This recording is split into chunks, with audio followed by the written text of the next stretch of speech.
e convidar para a primeira rodada aqui as tendências da inovação e tecnologia no Brasil, o Carlos Henrique de Brito Cruz, que é diretor científico da FAPESP, e o Herman Ponte Silva, que é vice-presidente de sustentabilidade e desenvolvimento organizacional da Embraer. Bom dia, muito obrigado, Nassif, pelo convite, obrigado a todos pela presença, pela participação. Então, essa sessão para tratar de as tendências da inovação tecnológica e da política científica no Brasil. E eu tenho preparado uns slides para usar, mas eu acho que depois de eu ver a introdução do Luiz, eu acho que eu talvez vou mudar um pouco a direção, embora talvez eu use uma ou outra das figuras que eu tinha ali. Mas, quer dizer, a história é a seguinte, não é muito simples falar das tendências, porque, quer dizer, pelo menos me parece, não é muito simples, porque tem várias coisas contraditórias acontecendo. Quer dizer, quando tem muitas coisas contraditórias, é difícil achar uma tendência na coisa para dizer está indo para esse lado, está indo para aquele outro lado. E então essas contradições são, quer dizer, elas fazem que a evolução do panorama da inovação tecnológica no Brasil seja muito mais difícil de compreender do que a gente olhar uma série de dados e de coisas, porque eu acho que quase que, quer dizer, se por um lado tem avanços importantes, tanto em resultados como em instrumentos para se estimular a inovação tecnológica, por outro lado também tem obstáculos importantes que permanecem ativos. Então, vocês vejam, mais ou menos a maneira como eu vejo essa história é assim, usando aqui um pouco da introdução que o Nassif fez. Depois de mais ou menos em torno de 1999, a agenda do Brasil para o assunto de inovação tecnológica começou a se intensificar. Quer dizer, teve um período em que essa agenda estava um pouco enfraquecida e a discussão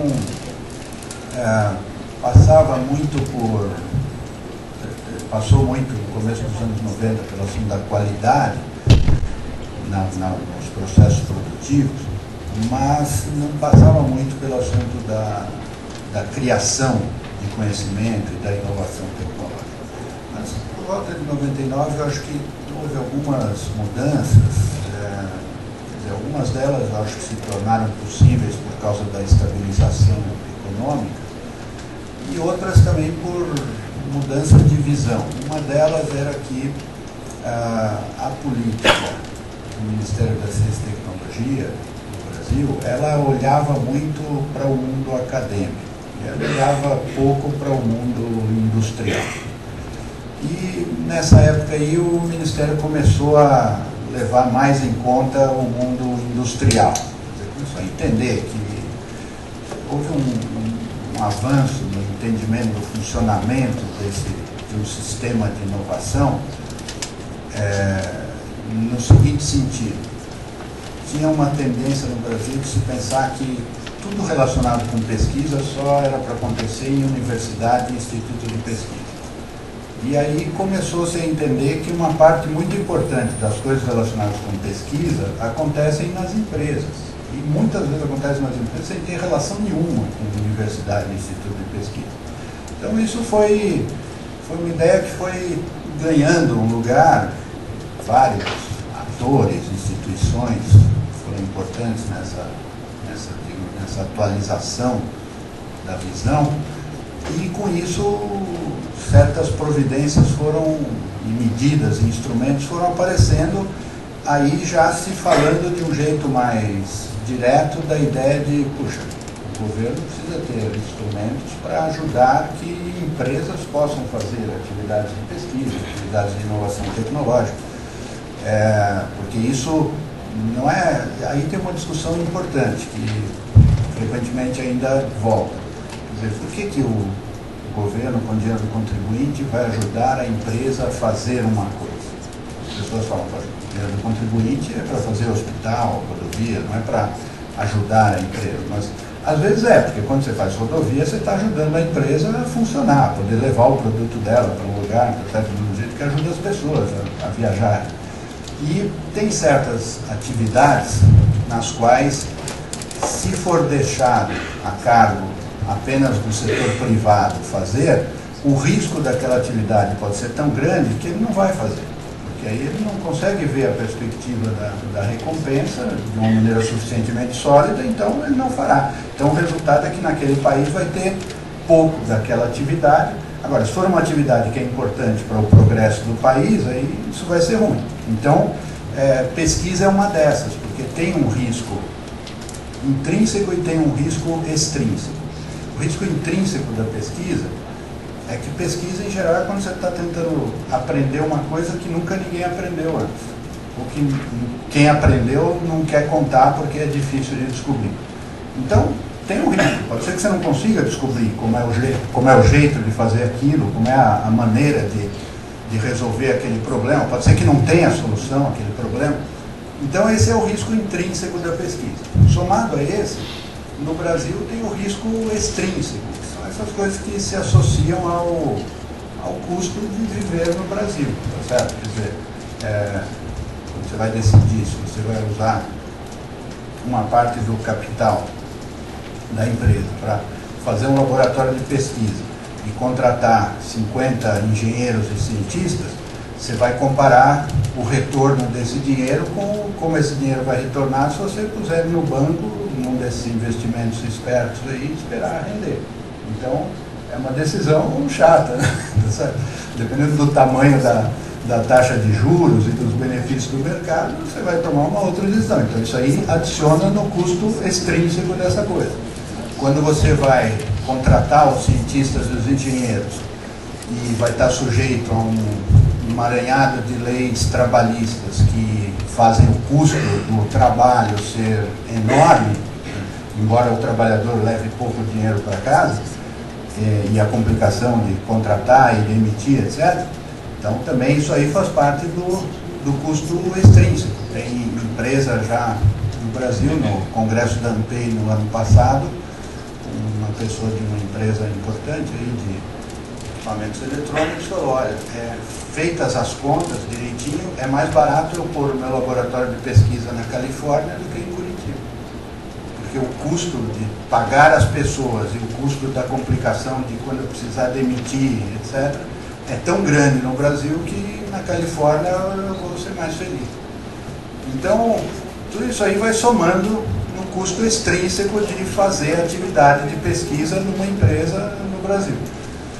Soma também com isso, agora um custo mais recente, que é esse assunto do dólar e do câmbio, né? Quer dizer, isso aí também está tornando muito, muito difícil para muitas empresas fazer essa atividade. Então aí é que eu digo que tem coisas contraditórias, tem sinais contraditórios, porque se por um lado, talvez seja assim em todos os países do mundo, os governos talvez sempre tenham mão direita e mão esquerda, né? Uma mão que faz bondade e outra que faz maldade, mas... não, porque às vezes a gente conhece o nosso, porque a gente vê todo dia, tá certo? A gente não conhece o dos outros, então não dá pra gente dizer no Brasil, assim, a gente vê aqui. Então, ao mesmo tempo que cria um programa importante, que é esse de fazer subvenção para a empresa poder fazer pesquisa, é um troço super positivo, é muito importante, foi uma coisa difícil de conquistar no Brasil, porque teve que vencer objeções enormes. Quer dizer, no Brasil, o povo brasileiro supõe que toda vez que tiver uma relação de governo com o setor privado é para alguma coisa ruim. Então, vencer essa suposição para fazer um programa onde o governo vai subvencionar a atividade de pesquisa que a empresa faz, selecionando o projeto, etc., é uma coisa difícil, é bem contra a cultura vigente no país. E veja, eu estou falando da cultura vigente, não é por razão nenhuma que a cultura é essa, porque todo dia você abre o jornal e tem alguma tragédia acontecendo. Então, quando você quer fazer uma coisa bem feita nesse ramo, você tem que vencer todos os maus exemplos da história inteira daquilo que todo dia as pessoas leem no jornal. Mas fez, e é um programa super importante e competitivo, programa de renúncia fiscal, de leis de incentivo, de tentar reduzir custo trabalhista, são coisas que são relevantes. Mas, vê, nesses programas a gente vê essa coisa da mão direita e da mão esquerda, porque num certo momento fez a subvenção. Aí quando começou a funcionar o negócio da subvenção, as empresas ganharam a subvenção, ficaram felizes que concorreram, o projeto foi aprovado. Aí quando chegou na hora de fazer o imposto de renda, descobriram que tinha que declarar isso aí como receita, que ia pagar imposto sobre a subvenção que tinha recebido. Aí depois de vários meses de discussão e debate, arrumaram lá a mão direita e a mão esquerda, se entenderam e pararam de cobrar um imposto sobre isso. Mas faz parte dessas contradições. Agora, por outro lado, ao mesmo tempo que o governo cria esses instrumentos, que são positivos, um pouco a competição desses instrumentos, digamos, favoráveis, com os fatores negativos, que são os juros, o imposto, o custo trabalhista, certo? E isso aí faz parte do imposto e do custo trabalhista, né? Mas tinha um quarto item que eu não estou me lembrando agora, mas vou me lembrar, porque são 4 coisas aí. Infraestrutura, o câmbio, isso. Então é o juros, o câmbio, o custo trabalhista e o imposto.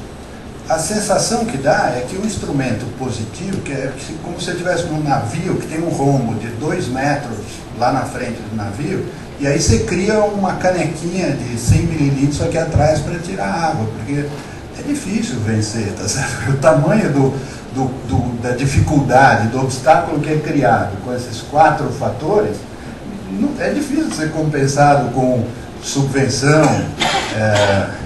lei de incentivo e assim por diante. Então, aí que eu digo que é uma situação contraditória, porque daí você vê, ao mesmo tempo você vê empresas dizendo que é impossível, não dá para fazer não sei o quê, e do outro lado você vê empresas intensificando suas atividades de pesquisa e de inovação, porque elas são afetadas diferentemente por esses fatores todos. Então, aí é difícil você olhar e ver uma tendência no sistema, porque o resultado dos 4 fatores negativos às vezes pode ser diferente. Por exemplo, uma empresa que não depende muito de exportação sofre menos com o câmbio. Agora, se ela tem que importar muito insumo, ela começa a sofrer muito com o câmbio. Então, é variável no assunto. Então, tem essa contradição. Ao lado dessa contradição, ao lado desses fatores, acho que eu somaria mais um, que é o fato de que, a partir do momento que a economia do Brasil ficou estável, meados dos anos 90, e aí tornou-se possível ter um crescimento econômico, o mundo passou a prestar mais atenção no Brasil, porque o mundo, por alguma razão, presta atenção em países que conseguem se organizar. Tem muita confusão lá dentro, eles não ligam muito. Quando eles veem que aquele povo lá se arrumou e está fazendo a economia crescer, não sei o que, eles se interessam. Então, esse interesse internacional no Brasil, ele tem trazido gente de fora do Brasil a buscar coisas aqui, inclusive no que diz respeito à inovação tecnológica. Tem muitas empresas vindo ao Brasil procurando oportunidade para instalar, por exemplo, laboratórios de pesquisa, centros de pesquisa e desenvolvimento, que é uma coisa boa, certo? Porque traz um tipo de cultura que no Brasil é pequena e aumenta, né? Ajuda a ter mais oportunidades. E, além disso, em setores aí mais específicos, por razões bem singulares, isso fica mais intenso ainda. Os 2 exemplos que eu tenho visto são o assunto do pré-sal, que faz o mundo do petróleo prestar atenção no Brasil, de um jeito muito importante, e o assunto do açúcar e do etanol. Embora no momento esteja uma crise aí de preço, de produção, etc., mas continua valendo o fato que o açúcar mais barato do mundo é no Brasil. Então, todas as tecnologias que as empresas no mundo têm desenvolvido sobre usar açúcar para fazer coisa química, o lugar onde eles querem testar isso é aqui no Brasil. Eles ficam vindo para cá e querendo pôr laboratório de pesquisa para fazer esse tipo de coisa. Então, eu acho que tem um cenário contraditório e ele fica um pouco menos contraditório quando a gente pensa que o que afeta a atividade, os resultados do Brasil, de um país qualquer, no assunto da inovação tecnológica, da pesquisa, não são só as políticas que são feitas para a inovação e para a pesquisa, são todas as políticas que são feitas no país. Então, se a gente fizer a discussão sobre a inovação e a política científica, só olhando para a política científica e para os instrumentos da política de inovação, a gente não consegue entender o que está acontecendo. Porque a gente vê um monte de instrumento positivo e aí olha o dado do IBGE e descobre que as empresas do Brasil têm menos pesquisador em 2008 do que tinham em 2005. Aí você fala, não, o que está acontecendo? Eles estão oferecendo dinheiro, dados, tem renúncia de imposto, tem não sei o quê, por que não vai? Aí tem que olhar para o resto do país, para os outros fatores que afetam essas decisões. E, então, quer dizer, a mensagem que eu queria deixar aqui é que a gente deveria, para fazer o Brasil funcionar, eu acho que a gente precisa olhar mais distante do que só, nesse assunto de pesquisa e de inovação, mais distante do que somente o assunto das políticas para inovação e para pesquisa. Tem outros elementos que estão sendo muito mais deletérios. E agora, veja, quando eu digo isso, eu não estou querendo dizer que não se deve olhar para as políticas para a inovação, porque você vai num país, quer dizer, cada um é responsável por fazer uma parte do trabalho, tá certo? Então, sei lá, um cara que é o reitor da universidade, ele é responsável por fazer aquela universidade funcionar direito. Tem um cara diretor do instituto de pesquisa, então ele vê lá, não, tá bom, tem uma política, tem um câmbio ruim, tem não sei o quê, mas eu vou fazer o meu trabalho o melhor que eu posso, e muitos fazem, tá certo? E aqui quase todos tentam fazer. Mas o conjunto é que não funciona direito, porque esses quatro fatores insidiosos, eles contaminam tudo que você está fazendo. Então, eles contaminam, por exemplo, a sua incapacidade de crescer, de aumentar o número de engenheiros que você vai formar no Brasil. Porque, não é uma coisa que de graça ficou pequeno o número de engenheiros que formam no Brasil. Porque, né? Tem a restrição daqui, o estudante não quer estudar isso porque tinha pouco emprego antigamente, as universidades privadas que se formam preferem fazer o curso de Direito e de Pedagogia, que custa mais barato do que o curso de Engenharia. Então tem toda uma equação complicada de ser resolvida. Então, eu acho que a gente precisa tentar evoluir andar numa direção aí de uma visão mais integrada do sistema para a gente conseguir. Uma coisa boa seria que a mão direita e a mão esquerda do governo, qualquer governo que seja, talvez do Estado brasileiro, não só deste governo, governos anteriores também, que a mão direita e a mão esquerda façam coisas, uma sabendo o que a outra está fazendo, pelo menos. Tá certo? Pode ser que elas façam coisas contraditórias, mas pelo menos que saibam que estão fazendo uma contradição, porque a impressão que dá para nós é que elas não sabem. Quer dizer, de um lado sai uma coisa a favor, e na semana seguinte sai uma coisa completamente contra. Você fica sem entender qual é o sinal que se quer transmitir para a sociedade. Então, essa seria a consideração que eu tenho, Luiz.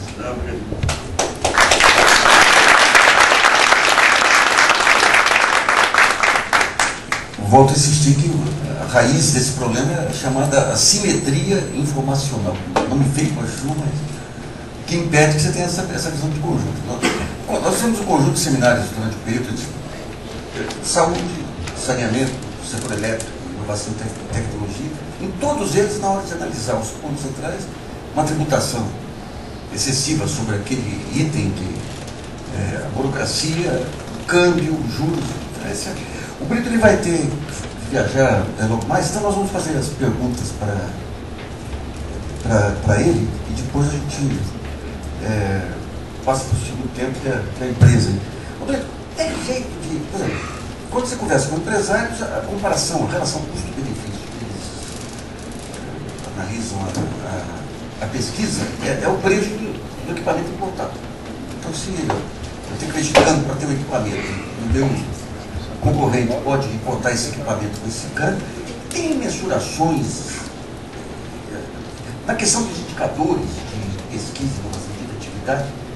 É possível captar esses diferenciais? Quais são os indicadores relevantes hoje para entender, analisar a efetividade das políticas científico-tecnológicas? Então, eu não tenho muita certeza quais seriam os melhores indicadores. Os indicadores que costumam ser usados, frequentemente, são esses indicadores sobre quantos pesquisadores são empregados pelas empresas. Isso é uma coisa um pouco difícil de contar, mas é um indicador que é usado em comparações. O outro é qual é a porcentagem do PIB que as empresas aplicam em fazer pesquisa e desenvolvimento. O outro é o número de patentes que são criadas pelas empresas de um país.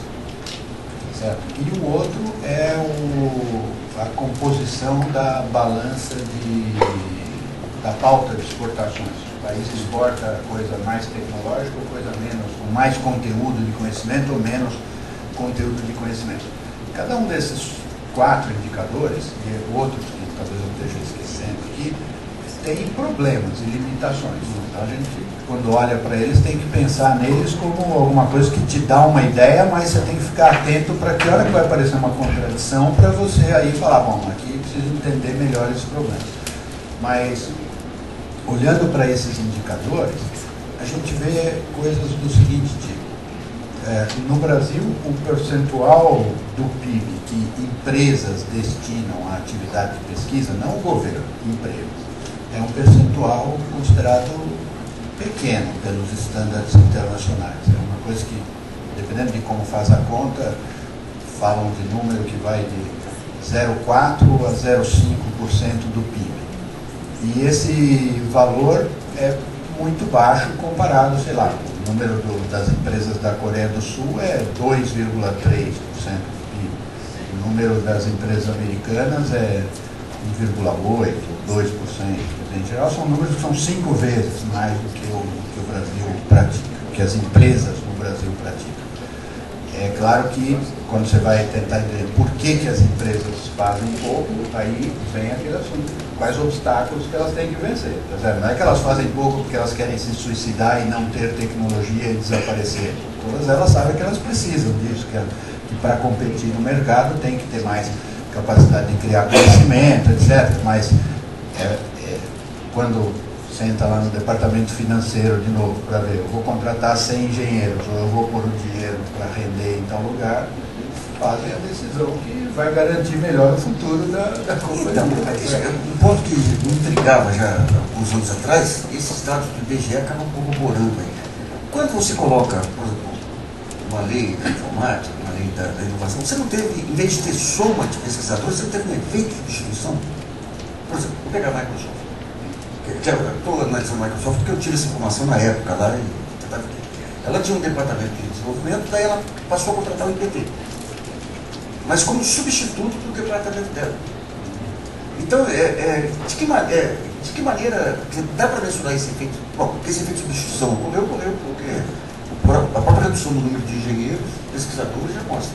Não, eu não sei se é substituição. Pode ser que tenha diminuído, porque a empresa diminuiu a atividade e falou, eu vou viver melhor tendo menos pesquisa do que tendo mais pesquisa. Melhor nessa conjuntura maluca do Brasil. Exato.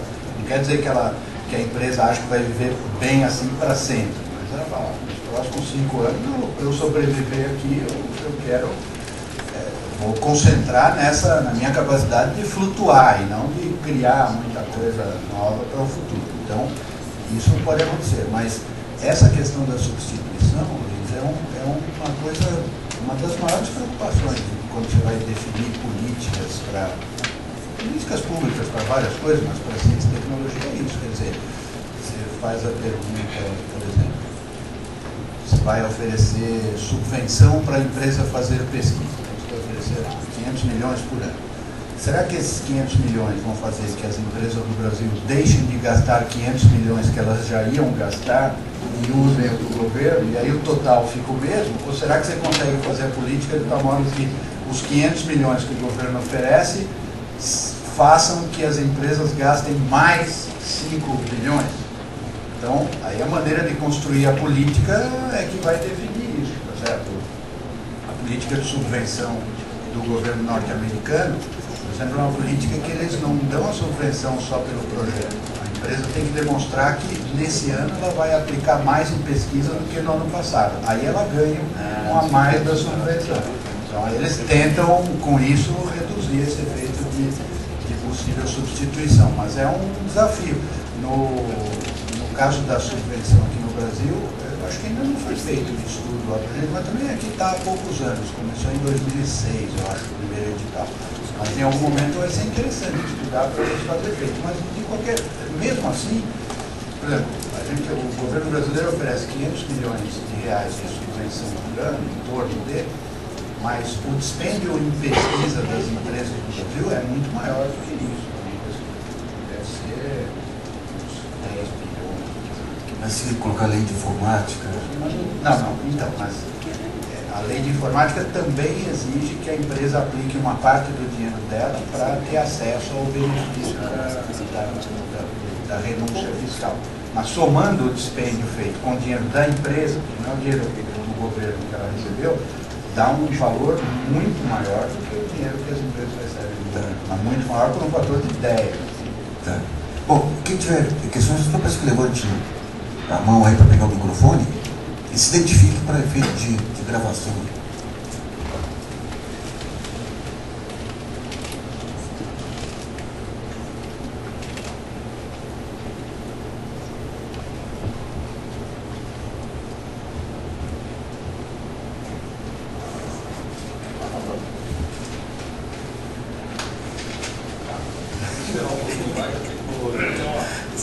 Esse negócio de tecnologia, uma vez que eu assisti uma apresentação do Bill Gates lá na Transamérica. Então você viu o futuro lá, daí quando você saía, você pegava o posicionamento da marginal, que era um presente. Muito bom, tenho o prazer de estar aqui, porque realmente é uma oportunidade muito boa para a gente discutir esse assunto. Meu nome, é bom a gente se apresentar, né? É Eduardo Lopes, eu sou designer. Então, normalmente, essa é a raça que mais sofre com essa situação, porque até hoje nós não temos um design no Brasil. Uma outra pequena iniciativa aí foi, posso dizer assim, até acidental, mas não é sobre isso que eu quero falar. Dentro desse enfoque todo econômico, nasce colocou muito bem, que o Carlos Henrique referiu também, eu quero recorrer a uma expressão muito antiga, que era o bolo. Falava-se muito no bolo com os anos atrás. Me ocorreu uma imagem nova agora. Parece que o bolo, no nosso caso, é uma espécie assim, de bolo de fubá, que é a grande realidade dominante mesmo da nossa cultura e economia e tudo mais, e uma camada de uma cobertura altamente preciosa. Só que essa cobertura, eu não sou xenófobo, tudo bem. Os estrangeiros estão aí, as empresas precisam vir, nos ajudam, os laboratórios querem vir, vêm e ajudam também. Mas enquanto nós ficamos só no fubá, nós não vamos conseguir resolver. O que nós precisamos fazer, entender, que eu acho que é o nosso caminho, é criar uma segunda camada intermediária, pelo menos, um pouco mais qualificada. E a nossa via é essa da inovação. Só que eu coloco uma questão fundamental, que possivelmente o nosso Carlos Henrique possa responder. Eu tenho uma longa experiência e conheço um monte de gente que passou por essa experiência também.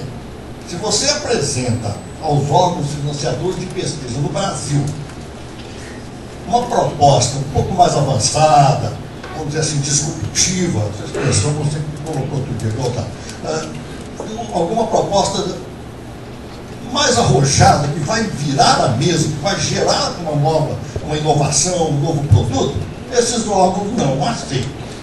De um modo geral, os burocratas têm medo de perder seu empreguinho, então preferem, isso aí é coisa de maluco, corta essa. Mas se você apresenta uma proposta meramente incremental, superficial, tipo verniz, essa tem grande chance de passar. Não estou criticando papel, estou criticando uma cultura inteira que existe nesse teor. É uma espécie de recheio de dúvida, só para marcar bem a situação. Se o Zuckerberg, o Bill Gates ou o Jobs estivesse aqui no Brasil, tivesse nascido aqui, seriam 3 cidadãos com pastinho debaixo do braço, andando a pé, correndo de porta em porta, tentando conseguir um apoiozinho com as inovações dele. Iam perguntar para eles, será que isso vai dar dinheiro? Obrigado. É interessante, né? Porque nenhum dos 3 aí, Zuckerberg, Gates, Jobs. Vamos acrescentar o Google lá, o da Google, o Brin, tá certo? Nenhum desses ganhou dinheiro do governo para fazer o que eles fizeram. Tá certo? Nenhum deles fez, eles não foram pedir ao Departamento de Defesa ou à National Science Foundation, eles começaram com o dinheiro deles, como eles chamam nos Estados Unidos, Friends and Family. Sempre o primeiro dinheiro de todas essas empresas que depois viram mega empresa é o dinheiro do Friends and Family. Aí vai até uns $100 mil depois que todos os carros da família foram vendidos, etc. E aí depois você vai a um mercado muito interessante que tem nos Estados Unidos, que é esse dos investidores de risco, dos venture capital. E dessa maneira eles conseguem ter uma dinâmica impressionante na economia, porque esses venture capitalists, eles vivem disso, né? De fazer 10 investimentos arriscados e ganhar tudo que eles investiram em um e perder os outros 9 ou 8. Tem uma taxa baixa. Isso, multiplicado por um fator grande que paga tudo que eles perderam e ainda faz eles ficarem ricos. Eles aprenderam como fazer isso. Então, isso é uma coisa que nos faz falta realmente no Brasil, porque quando o indivíduo está investindo o dinheiro dele mesmo, ele faz o que ele quiser com aquilo.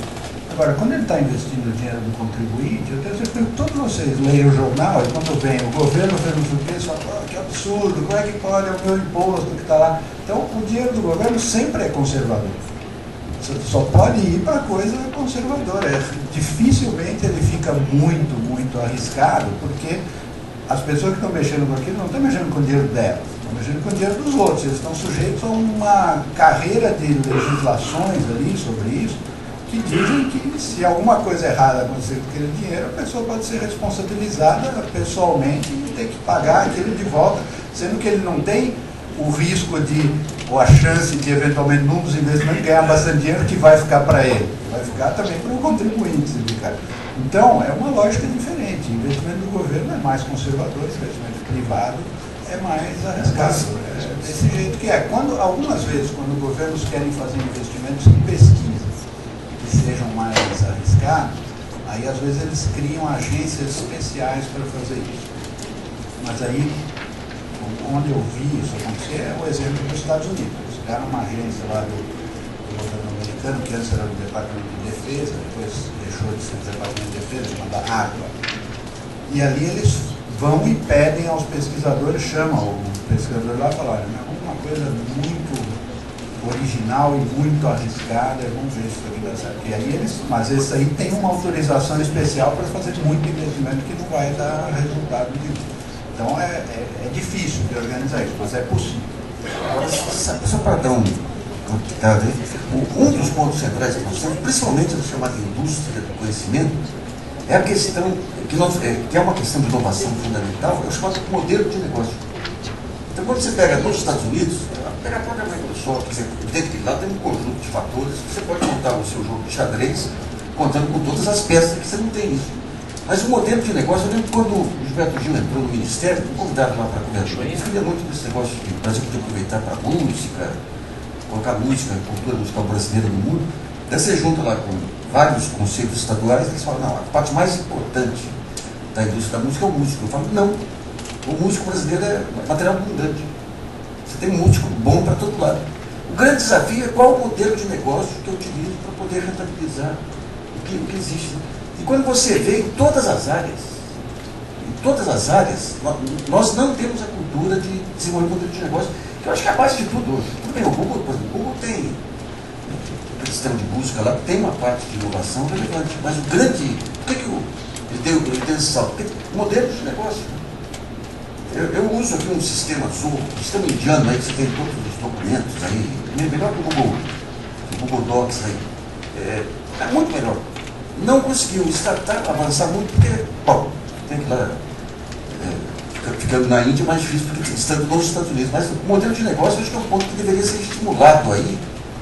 Hoje você tem uma indústria que começa a avançar no Brasil, mas ainda não tem uma visão clara, principalmente na sociedade da informação, sobre o modelo de negócio. É verdade, Luiz, e eu somaria no seu exemplo sobre o modelo de negócio você falou da música, mas tem um outro também totalmente brasileiro, onde o nosso fracasso é duro de engolir, que é o futebol. Por que o modelo de negócio do futebol espanhol faz o estádio ser limpo, o banheiro ser arrumado, a coisa ser organizada, etc., num país onde o campeonato de futebol só tem 2 times que podem ganhar? É um campeonato sem graça. O campeonato do Brasil tem 7 ou 8 times que podem ganhar, e eles não conseguem organizar uma coisa que as pessoas, né, possam ir para o estádio, ver o jogo, com a família, arrumado. Olha, no final dos anos 70, eu escrevi um artigo para Playboy, dizendo que a partir de agora, daqui a alguns anos, o Santos, sem sair da Vila Belmiro, vai ser um time global por conta de transmissão, rei. Falta aí, né? Bom, meu nome é Flávio Vomitani, eu sou médico, sempre me na área farmacêutica. Eu acho muito interessante a sua visão das 2 mãos. Na verdade, acho que são centenas de mãos, muitas nem sabem que outras existem, né? Mas um povo. Mas eu queria ouvir seu comentário a respeito de ambiente regulatório. No caso específico de tecnologia e inovação, patentes. Como é que você vê a questão não só do trabalho de empreendedor, mas assim, a gente sabe que a academia tem uma crônica dificuldade de transformar a sua inovação em patentes, até porque muitas vezes não sabe por quê. Há ilhas de exceção, excelência, Unicamp, etc., mas eles são ainda, a minha visão, são exceções. Você poderia comentar um pouquinho isso? Sim. Então, realmente esse é um ponto onde a gente enfrenta alguns desses importantes obstáculos, né? Porque uma das fontes de ideia para você criar novos negócios são universidades, mas tem muitas outras fontes. Em geral, não são as universidades as principais fontes das ideias. Em geral, a universidade é fonte das pessoas, não que depois é que vão ter as ideias, não das ideias, mas às vezes é fonte das ideias. E tem no Brasil uma crescente atividade, ou crescente preocupação, um crescente estabelecimento de uma cultura nas universidades, nas melhores universidades, para valorizar essa questão da propriedade intelectual e da possibilidade de fazer algum negócio com aquilo. Agora, mesmo assim, a gente tem que ter em mente que nesse assunto das patentes, nenhum país que tem economia saudável tem uma universidade entre os 20 maiores patenteadores. Certo? Os 20 ou 30 em geral, maiores patenteadores são empresas. Se você pegar o caso dos Estados Unidos, nos Estados Unidos, 95% das patentes registradas anualmente são registradas por empresas, 5% são registradas por universidades. Então, a gente não deve supor que universidades é que vão fazer o grande número de patentes de um país. No Brasil, estranhamente, na lista dos 20 maiores patenteadores, tem umas 4 ou 5 universidades, Fundação de Amparo à Pesquisa, CNPq, etc., que é uma coisa que, sei lá, diretor científico da FAPESP, que legal, a FAPESP é o 8º maior patenteador do Brasil. Mas devia ser uma coisa para os brasileiros chorarem, porque é ruim ser uma fundação que financia a pesquisa. Era para ser uma empresa que faz a patente, que ganha dinheiro, que cria emprego, tá certo? Então, nós temos esse obstáculo para vencer. E um outro obstáculo relacionado com isso, que aí falando do lado onde tem 95% das patentes, é que comparado com o número de pesquisadores que trabalham nas empresas, por um lado o Brasil tem poucos pesquisadores trabalhando nas empresas. Por outro lado, o número de patentes por ano que cada um desses cria é muito menos do que o dos colegas deles na França, na Espanha, na Coreia, etc. Então tem também uma falta de, eu acho que talvez não é falta de capacidade das pessoas, mas é uma falta de ousadia da instituição de querer, da instituição laboratório empresarial, de fazer coisas para o mundo, em vez de fazer coisas no local. É um ponto de bastante desafio para nós no Brasil. Agora, voltando para terminar ao caso que o senhor falou, da patente que é criada nas universidades, depois que a ideia aparece, aí tem que achar quem que vai ser o investidor que vai investir nessa ideia. E esse investidor aqui no Brasil, mesmo quando ele é privado, ele é muito conservador. Aqui no Brasil, não é à toa que aqui no Brasil tem esse nome, chama capital de risco. Enfatiza-se a parte ruim da coisa. Nos Estados Unidos não chama de risco, chama venture. É uma coisa boa.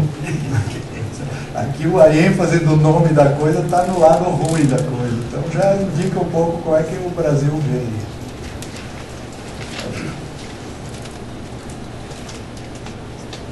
Bom dia a todos. Leonardo Ficheira, eu trabalho no Sebrae, São Paulo. Sou professor universitário também. E a minha pergunta tem a ver exatamente com uma coisa. No começo de 2000, mais ou menos, fui trabalhar pela Embraer na França. Depois eu fui fazer meu mestrado na França. E lá eu senti uma diferença muito grande em relação à integração da empresa com as universidades, né? Incentivada inclusive pelo governo. Aqui no Brasil, a experiência de trabalhar em grandes empresas, por exemplo, a própria Embraer, é que se você é muito acadêmico, você é muito teórico, não serve. Na academia também existe essa visão de que você só sabe fazer, não tem teoria nenhuma. E na verdade eu acho que a coisa funciona integrada. Tem que ter a união da empresa com a academia. É aí que alavanca realmente o negócio de um país, né? Por que isso não ocorre no Brasil? Ocorre de forma tão pífia? Olha, eu não tenho certeza se a qualificação é correta. Eu acho que a minha impressão é que em todos os países a intensidade da relação da universidade com a empresa enfrenta muitas limitações. Várias dessas limitações eu acho que são intrínsecas porque são organizações diferentes que querem fazer coisas diferentes.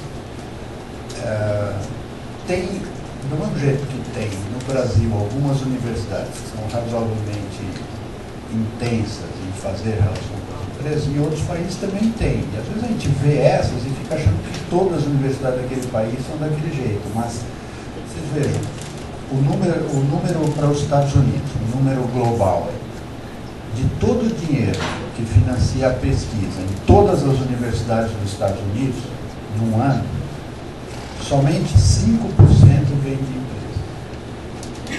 Você vê lá, os Estados Unidos é um país onde ninguém acusa as universidades de não gostarem das empresas, ou as empresas não gostarem das universidades, mas a cada ano, de todo o dinheiro que financia a pesquisa nos Estados Unidos, 5,5%, o percentual mais preciso do ano 2009. 5,5% do financiamento da pesquisa em todas as universidades americanas veio da empresa. O resto veio ou do dinheiro da universidade ou do governo. Na Europa, varia de país para país, a média de OECD é 6%. A Alemanha, que é muito, é 14%. A França é 4%. Certo? Na Inglaterra é o percentual parecido com o dos americanos, que é 5,5%. Na verdade, na história dos Estados Unidos, esse percentual nunca foi maior que 7%. Nos anos 70 foi 7%. Agora já caiu para 5,5%. Nos últimos 10 anos está decrescendo. Agora, isso não significa que as universidades não sejam importantes para a capacidade inovativa das empresas. Significa que a maior contribuição das universidades para a capacidade inovativa das empresas não são projetos de pesquisa que a universidade vai fazer com a empresa, São os profissionais que a universidade formou e que vão fazer a inovação dentro da empresa. Você trabalhou na Embraer, quem é que fez a Embraer? Os caras formados no ITA. Alguém teve que educar esses caras para eles fazerem uma empresa de fazer avião. Isso aí é uma coisa mais difícil de medir, difícil de pôr um preço nisso aí. Mas em todo o país do mundo, é a grande interação de universitários com a empresa é através dos profissionais formados. Agora, no Brasil, olha, eu também só vou fazer mais um comentário aqui que me lembrei de um dado interessante. Aqui em São Paulo, tem uma intensificação desse interesse de colaboração de universidade com a empresa. Nós temos na FAPESP um programa onde a gente financia, junto com uma empresa, uma pesquisa que vai ser feita numa universidade cujo resultado vai ser usado pela empresa. Certo? Chama PIT, Pesquisa em Parceria para a Inovação Tecnológica. De 95, acho, quando o programa foi criado, até 2007, a gente teve, em média, 14 projetos por ano para analisar. Em 2010, nós tivemos 140. Porque teve uma mudança na maneira da gente, duas coisas. Uma foi uma mudança de interesse das empresas em fazer isso, um lado.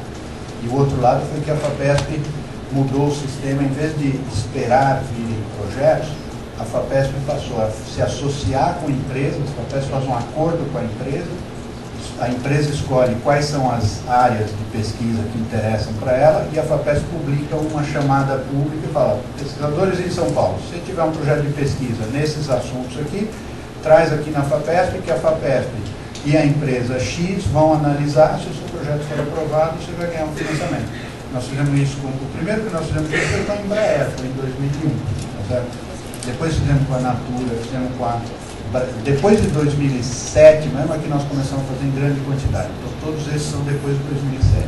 Microsoft Research, Braskem, Oxiteno, Padtech, Sabesp, Vale, Ouro Fino, Biolab, uma coleção de empresas. Então aumentou, tem um aumento no interesse. Bom, eu queria agradecer muito o Brito aí pela apresentação e liberar aí para não perder o avião. Eu peço desculpas, eu vou precisar sair porque eu preciso pegar um avião agora em Conversa. Tchau, bom dia. Vamos dar para falar mais.